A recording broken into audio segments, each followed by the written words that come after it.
212. Are we using language to confuse ourselves? Chalcedon Report number 204, August 1982. Too often in our time, the terms we use to organize our thinking are created by status agencies and serve to mislead us. One such set of terms created by the Internal Revenue Service is profit versus non-profit. Profit-making activities are taxed. Non-profit enterprises and agencies are not. People have gone to classify activities in terms of these two terms as though they described reality instead of a status taxing category. Would it not be much more realistic to classify things without reference to IRS? If the IRS were to disappear in the next decade, how useful would these terms be? After all, they have reference only to tax status.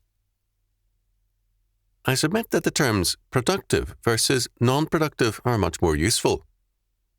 Churches, schools, and libraries are non-profit, but they are at the same time among the most productive agencies civilization has ever known.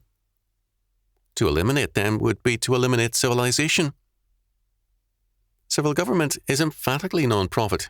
Often it is not productive of too much good, but, when kept within its limits, can be productive of social order.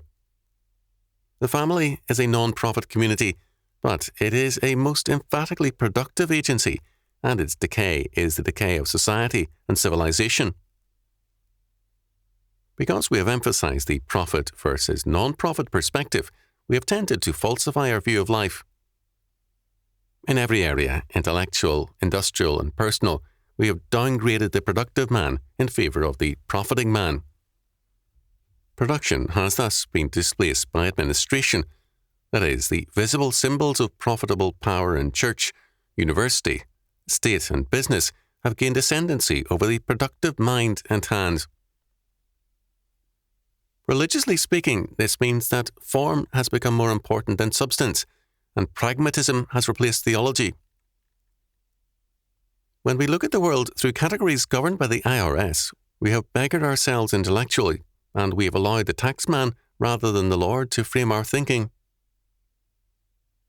We need to remind ourselves of St. Paul's words, "Study to show thyself approved unto God, a workman that needeth not to be ashamed, rightly dividing the word of truth."